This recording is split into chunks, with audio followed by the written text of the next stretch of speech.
Infections ఏమైనా ఉన్నాయని check చేసుకోవాలనుకుంటే ఫస్ట్ సెమెన్ కల్చర్ అంటారు. సెమెన్ కల్చర్ టెస్ట్ చేస్తే దాంట్లో సెమెన్‌లో బ్యాక్టీరియా ఏమైనా ఉందా?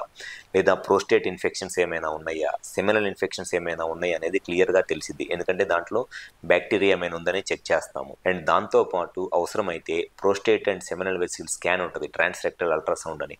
ట్రాన్స్‌రెక్టల్ అల్ట్రాసౌండ్ స్కాన్ చేసినప్పుడు కూడా ఇన్ఫెక్షన్స్ ఏమైనా ఉన్నాయా అనేది కొంతమందిలో తెలిసిద్ది.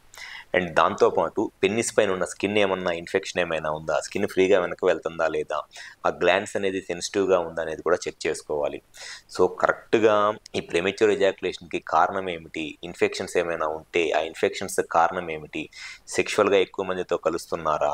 లేకపోతే స్కిన్‌లో ప్రాబ్లమ్ ఏదైనా ఉందా? యూరినరీ ఇన్ఫెక్షన్స్ ఏమైనా ఉన్నాయా అనేది కరెక్ట్‌గా తెలుసుకొని ఇన్ఫెక్షన్స్ గనక ట్రీట్మెంట్ చేపించుకుంటే డెఫినిట్‌గా వాళ్ళకి సెక్స్‌లో టైం పెరిగి వాళ్ళ సెక్షువల్ లైఫ్‌ని హ్యాపీగా ఎంజాయ్ చేయవచ్చు. సో, ఎవరైతే ఈ సీక్రెట్స్‌లను లేదా ప్రీమెచ్యూర్ ఎజాక్యులేషన్ అండ్ సెక్షువల్ ప్రాబ్లమ్స్‌తో బాధపడతా మీ ప్రాబ్లమ్‌కి కరెక్ట్‌గా కారణం తెలుసుకొని సొల్యూషన్ కావాలి అనుకుంటే ఒకసారి మా హాస్పిటల్‌కి వచ్చి కన్సల్ట్ అవ్వండి. మాకు విజయవాడ, వైజాగ్, రాజమండ్రి, నెల్లూరు మరియు కర్నూలులో బ్రాంచెస్ ఉన్నాయి. ఈ 5 ప్లేసెస్‌లో ఎక్కడైనా సరే కాల్ చేసి అపాయింట్మెంట్ తీసుకొని వచ్చి కన్సల్ట్ అవ్వండి. 100% మీకు సెక్షువల్‌గా ఏ ప్రాబ్లమ్ ఉన్నా గ్యారంటీగా సొల్యూషన్ చెప్పడం అనేది జరుగుతుంది. Thank you.